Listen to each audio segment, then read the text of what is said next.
बात करेंगे drama serial इश्क हुआ की एपिसोड 3 की। और जिसमें हुआ ये कि जो फाइनली मिंसा जो थी वो कराची जो वो पहुंच चुकी है बहावलपुर से। और जिस तरह से आई वो तो आप सब लोग को पता ही है। और एक जो चीज़ थी कि जिस चीज़ की जो वो शुरुआत पिछले एपिसोड में हो चुकी थी। और अभी जो है वो ये कि भाई जो तबरेज़ था उससे जब दास ने पूछा कि क्या उसने अपनी भाभी को देखा है, मतलब हमारी सती होने वाली भाभी को, बहार की फुप्पो की बेटी को। तो जिस तरह से उसने जो है वो सारी बातों को इग्नोर करके और ना में जो जवाब दिया था, इनके नो में जो आंसर किया उसने, तो दैट वाज नोटिसेबल। मतलब ना तो मिंसा को ये पता था और ना ही जो है वो तबरेज़ को ये पता था कि किस्मत उनके लिए जो है वो क्या लिख रही है, या उनकी किस्मत जो है वो मतलब किस डायरेक्शन में चल रही है। और उन दोनों का जो है वो मिलना लिखा हुआ था।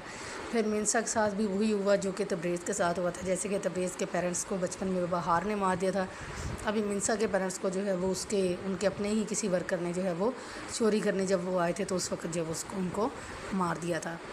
और अगर उस सीन की बात करें कि जब मिंसा एक तो इतना ज़्यादा सामान था, तो जुल्फ़ी की अच्छी खासी वाट लगी सामान को इकट्ठा करवाते हुए। और फिर उसको जो है वो उसने जब तक वो कराची नहीं पहुंचे तब तक उसी की वाट लगी हुई थी। इतने भारी भारी सूटकेस उठा के और उनको पहले पैक करवाना और फिर उठा के लेके आना और फिर घसीटते हुए कराची तक।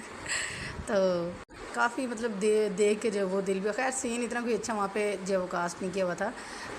आर्टिफिशियली चीज़ लग रही थी मिंसा की रोते हुए।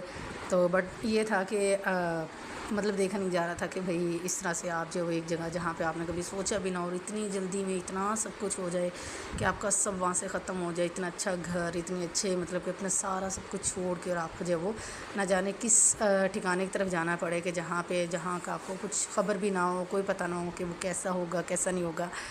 और वही हुआ कि जब वो वहाँ पे पहुँचे हैं कराची, तो जो वहाँ का माहौल था या जिस तरह से वो इतने ज़्यादा जो है वो भाई लोग कह रहे हैं कि भाई जो इनके लिए काम करते हैं बहार के लिए, तो वो उनको देख के परेशान भी हुई। खैर बहार की अगर बात करें तो शायद वो गुस्से में जो है वो कुछ भी करता, बट मिंसा ने जो है बड़ी हिम्मत दिखाई और वो आके जो है तबरेज़ के सामने खड़ी हो गई। उसने जो है वो फाइनली उसको तबरेज़ को जो है बचा लिया बहार के गुस्से से। एक बात की जो वो समझ नहीं आई है कि उसने जो है वो तबरेज़ ने क्यों नहीं मिंसा को सारा सच बताया। वो अपने ही तरफ से सोच के जो बातें वो कर रही थी, मतलब भी वो जो है वो लूप होल रख गया और जो है वो उसने उसको क्लियरली नहीं बताया। और इवन कि बाहर के सामने भी उसने जो है वो इस बात को डिनाई करने के बजाय यही कहा है कि हाँ हाँ मैंने सब कुछ जो है वो बता दिया है। तो ना उसने मिंसा को सच बताया और ना ही उसने बाहर के सामने जो है वो सच बोला है। अभी इसके क्या कंसिक्वेंसेस होंगे, क्या नताइज निकलेंगे, ये तो अभी आगे जाके पता चलेगा। फिर शायद ये कि स्टोरी भी तो लेके चलनी है, अगर बता देते तो शायद स्टोरी आगे ही ना चलती। तो क्योंकि जैसे कि हमने इसका पूरा ओएसटी देखा था तो उसके अंदर भी जो वो काफ़ी कुछ ऐसे सीन्स थे कि जो है वो बाहर जो वो अच्छी खासी वाट लगाता है तबरेज़ की। तो मे भी अभी ये सारे सीन जो है वो यही वजह बने कि मतलब उसको लगे कि तबरेज़ ने मेरे साथ धोखा किया है। और जिस तरह से दास को भी कुछ भी आइडिया नहीं हो रहा, वो बाहर को ही जो वो राज़ी करा के देखो कोई बात नहीं तुम शादी कर लो, ये है वो है। तो पहले तो बाहर को बड़ा गुस्सा था कि ये क्यों यहाँ पे आई है, लेकिन फिर फाइनली उसको जब पता चला कि उसके जो पेरेंट्स की डेथ हो गई है तो उसका गुस्सा जो है थोड़ा शांत हो गया। तो भाई अभी पॉसिबिलिटी तो यही थी कि तबरेज़ को सारा सच बता देना चाहिए था, बट उसने जो है वो नहीं बताया। अब उसके क्या रिज़ल्ट निकलेंगे वो आप लोगों ने भी बर्दाश्त करना है, और तबरेज़ पे जो गुजरेगी वो तो गुजरेगी। खैर आप लोग भी जाके एपिसोड देखें और फिर आप कमेंट्स के अंदर ज़रूर शेयर करें कि आपको ये एपिसोड जो है वो कैसी लगी। मेन सीन ये थे, ऐसा हुआ कुछ नहीं ज़्यादा। तो बस फाइनली मिंसा जो है वो वहाँ से अपना सामान समेट के और जो है वो उसके साथ तबरेज़ के साथ जो है वो कराची आ गई है।